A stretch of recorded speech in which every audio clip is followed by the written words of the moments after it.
Well, thank you, first of all, for making all the way here. I know that traveling these days, especially international travel, can be tiring and exhausting.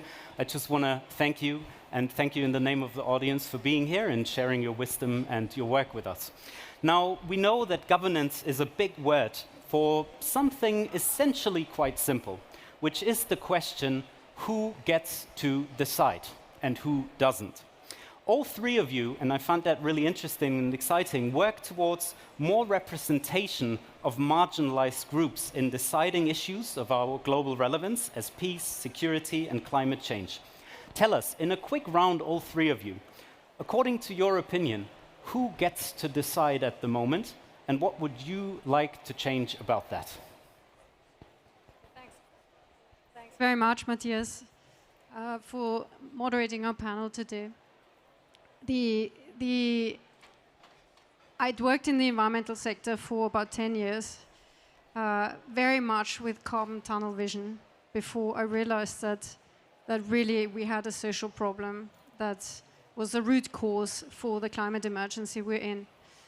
And the wake-up call came at COP26 when the UK government announced a team that didn't have a single woman on it as the leadership team for that climate negotiation. And we then called on the government to change the team to bring in women, the other remaining 50% of the world's population, a rather important part of humanity for many reasons. And we thought they would amend the team, and they didn't. And that was the start for She Changes Climate, highlighting the need for women and the full 100% of the world's talent to come into leadership today. That's what entrepreneurs and activists do. They get angry, but then they act. So thank you for what you do. Adenike, over to you. Who, in your opinion, gets to decide these days, and what are changes that you'd love to see? Okay, thank you so very much. To me, as a climate justice activist, advocate, I want to see many changes in our political affairs, because it should be the people that we get to decide. But then, because of the political will, it affects a lot of changes, of which we are calling for systemic changes, not the climate change.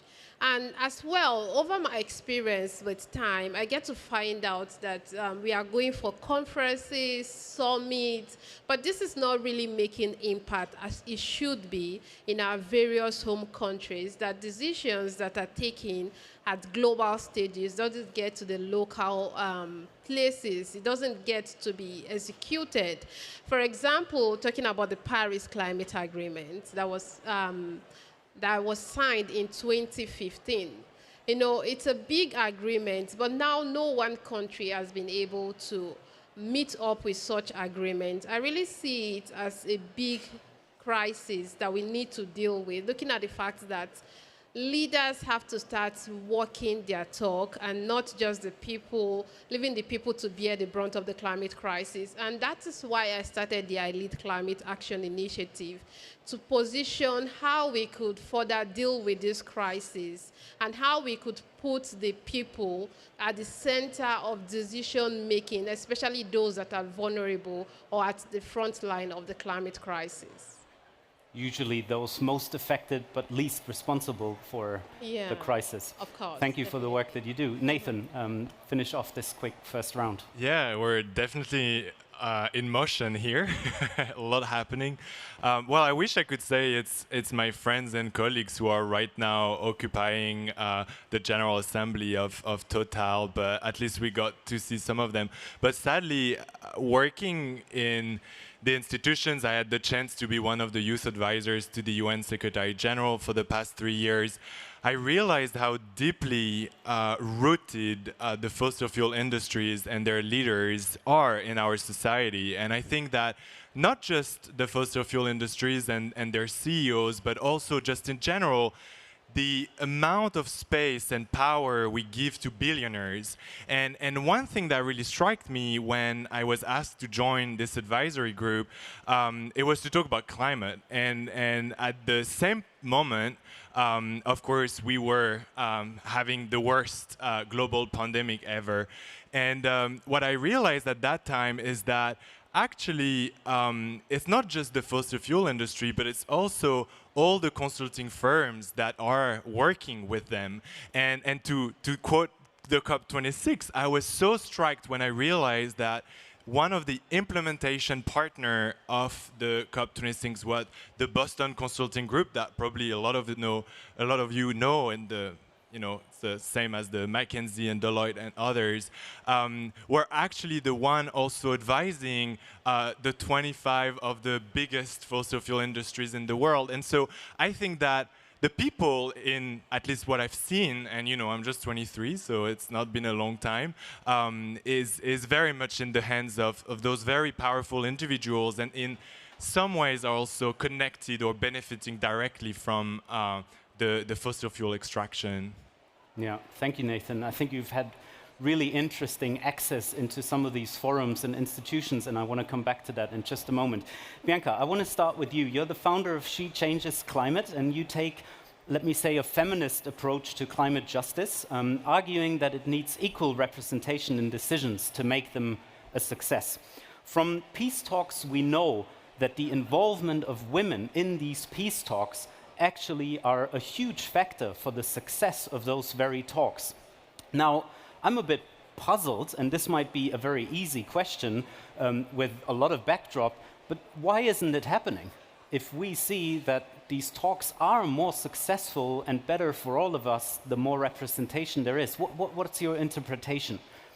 I'm just as puzzled as you, and I'm sure that everyone else looking into it will be puzzled as well if you apply rational thinking to this and also have the interest of the world in mind. I think the problem is, as Nathan said, I'd say on a governance level, we have a huge problem with the agenda having been set and in essence hijacked by a certain group of players that don't represent the world's population in any way. And what we have to do is therefore change that representation, because otherwise it puts the whole UN, quite frankly, into question, and the climate negotiations into question. So the UAE is hosting this year's climate negotiations, and the president of COP28 is the head of the national oil company. Well, if that doesn't pose a problem, I don't know what does. I mean, maybe we've drifted off into the sort of territory of human comedy, but we are talking about the world's biggest and humanity's largest crisis ever. Quite the tragic comedy, I might say. Exactly. So when we look at representation, if the UN is supposed to be truly a representation of the world's nations, and the world's nations consist of 50% men, 50% women, why don't we then have 50% women at the top of COP, and why have out of 28 presidencies, there have been only 5 female presidents? Yeah, and we're going to come back to action and what we can do in just a moment. I want to go back to you, Nathan, and ask, you've been part of a lot of those forums, the COP meetings, the United Nations General Assembly, and several institutions. Help us understand a little bit better, in very practical terms, and maybe even you have an anecdote or two, what's really happening behind the scenes? What are the inner workings of these machines that sometimes to people who aren't part of those conversations, it seems a bit alien? Can you give us a picture of it? Yeah, and I mean, I'm definitely not a negotiator. I've managed to stay far from it as much as I could. But I think what's really struck me is how disconnected these people are, and our negotiators, as much as they're trying their best to, try to change and to advocate for some things, they're so disconnected. Like, you enter in those events, remember the COP26, the air was absolutely terrible. There was no air circulation. The food was terrible. Everything was white. Everything, like the neon and everything. And so I think that what I've realized is that also those people who are advocating for our future, who are trying to sort of draw what our world could be and could look like, and how fairness and equity and sort of what we call the green transition and the fair transition could be, are so disconnected from their very self, but also their peers, and then eventually also to nature, right? And I, just a week ago, I was invited by Christiana Figueres, who actually, was was the UN chief in 2015 during the Paris Agreement, and she is now an activist, and which is quite funny in itself. She organizes retreat where she brings CEOs of businesses and CEOs of philanthropies and policymakers and activists together. Because she thinks that if we sit together, if we meditate, if we share some spaces of vulnerability, then we can see the human. And from that, maybe we can create something better. And I truly think that if there was more human, if there was more dance like we just had right now in those negotiations, maybe we could achieve more, and maybe we could actually make some progress, because we're heading to the COP28. Like, I wasn't even born when it started. Yeah. And do you think, maybe quite a critical question, but is it a charade? Is there value still in these meetings? Do we have to demolish them and rebuild from the ground, or can we reinvigorate and innovate? Yeah, I mean, as Bianca said, Bashar al-Assad is invited to COP28. Like, like one of the most terrible dictator you can find in this world. So clearly, this has become a charade. But I think people are still going because they want to see the people. In the youth climate movement, one of the biggest moments where we organize, when we create solidarity, when we create a new initiative I'm part of, which is the Youth Climate Justice Fund. Maybe I'll talk more about it in the session after. That happened in those moments because we can be together and we can find the human, and we can then co-create some solution. So that, I think, is really powerful. I think it's very powerful when you give back the power to the people, and especially to the most marginalized, especially in countries where people are really struggling, BIPOC and queer people. But the negotiation in itself, I think, is an exercise that now is quite sadly useless. Yeah. So we've heard bringing your whole self and bringing art and different perspectives into these, creating maybe new spaces and new forums that are driven by a different mindset and with a different intention as sort of actionable things that we can do. I'd love to turn the attention to you, Adenike. You're really on the front lines of the fight against climate change and for climate justice. And everyone who's involved in that fight, whether directly or indirectly, knows how exhausting it is and how prone to burnout activists are and all of that. What would you wish political leaders and world leaders did for young climate justice fighters like yourself? What needs to change very specifically and practically, if you had any things to share? Okay, so for me, I feel burning out is a reality for activists like me and other young activists in the movement, because you get frustrated that you're trying to demand and then asking for accountability, but all of this demand is not coming through. But as well, when you look at world leaders, and today what they talk about is the fact of climate or neutrality, achieving net zero by 2040, 2050, 60s, or thereabout. But then when you look at it realistically, by 2040, 50, 60s, will these leaders still be in that position? So it's clearly a tactic of trying to shift climate justice or the brunt of the climate crisis to the next generation to bear, because they are not ready to do anything. They are indirectly denying the climate crisis, because you have 4 years or 5 years as a president or a leader. What do you have to offer within the 4 years or 5 years of your leadership? So we have to start preparing about that, and not to talk about 2040, 2050.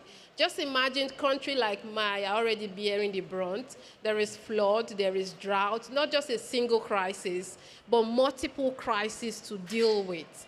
As we are dealing with the flood, we are dealing with drought, clashes between the farmers and the herdsmen, and now the Lake Chad. Now imagine if we could wait for 2050 before we recharge Lake Chad. It might have dried out. It might become like the mega Chad Lake that have dried out about thousands of years ago.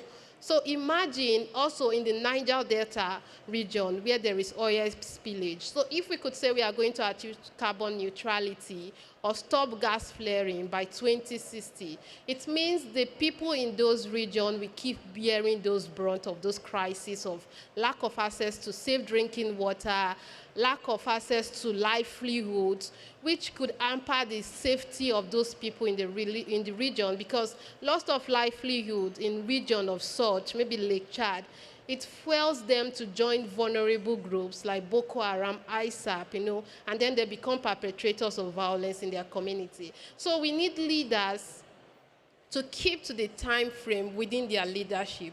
What can their leadership give within that time frame? They have to start discussing about it. Enough of, by 2050, 2060, what happened to this year? What happened to next year? What happened to this decade? When we get to the 2050, then they might say, okay, let's wait till 2080 to achieve carbon neutrality. We cannot make achieving carbon neutrality a distant goal. It has to be now. And again, I think I find the concept of carbon credits like ridiculous, because why do you have to buy more carbon credits when you can reduce yours? Why? It doesn't make climate justice evenly distributed, because you keep polluting, you have this money to buy as much credit as possible. And another terminology I don't understand is the fact that, for example, let's say, okay, in France here, you want to reduce your emission, and then you have to go and invest in solar panel in Nigeria, then calculate it as part of your emission reduction.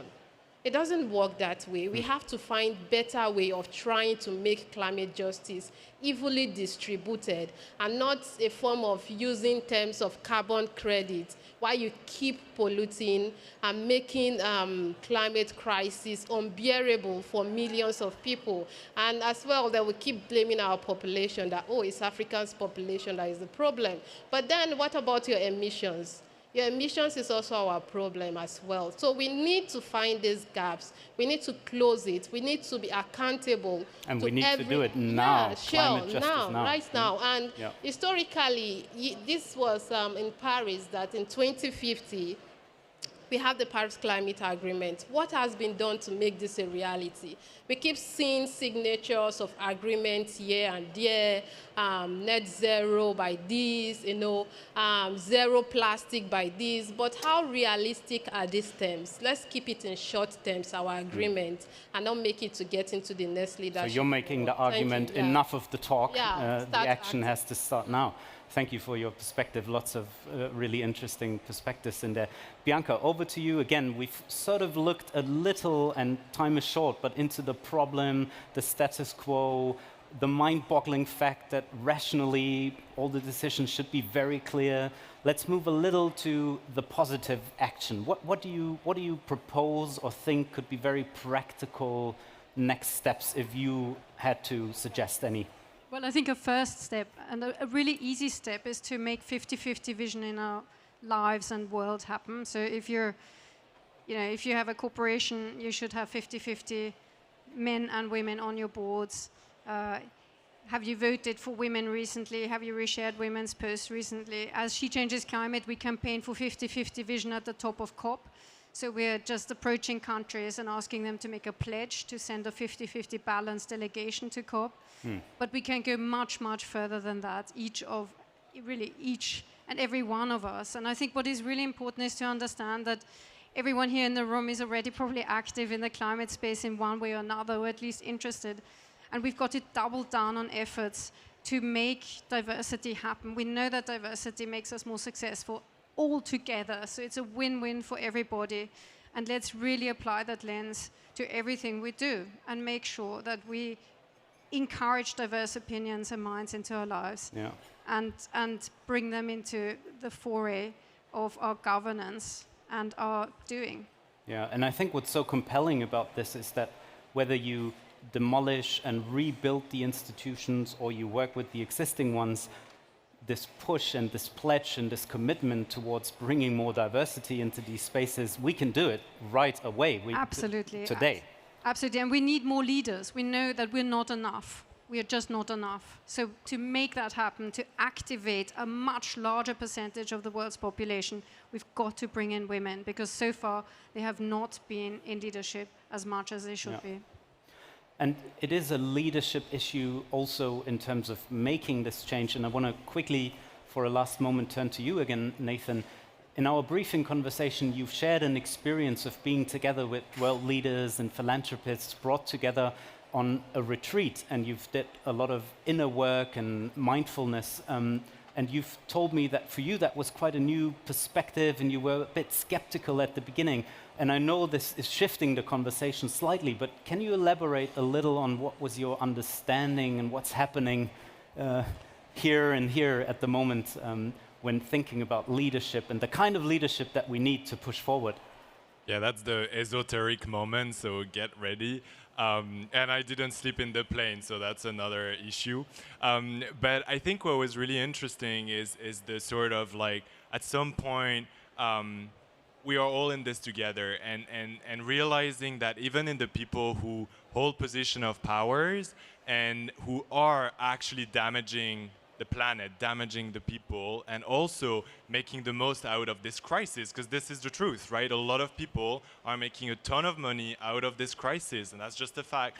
These are humans, and if we breach, and I can't even imagine I'm saying that right now, but if we destroy the bridge with these people, then there is no chance to come back, because these people, those billionaires, those CEOs, they already live in a different world. They already attend different conferences. They already have houses in the most climate safe space in New Zealand, in Denmark, in the north of the UK. So they're already out there.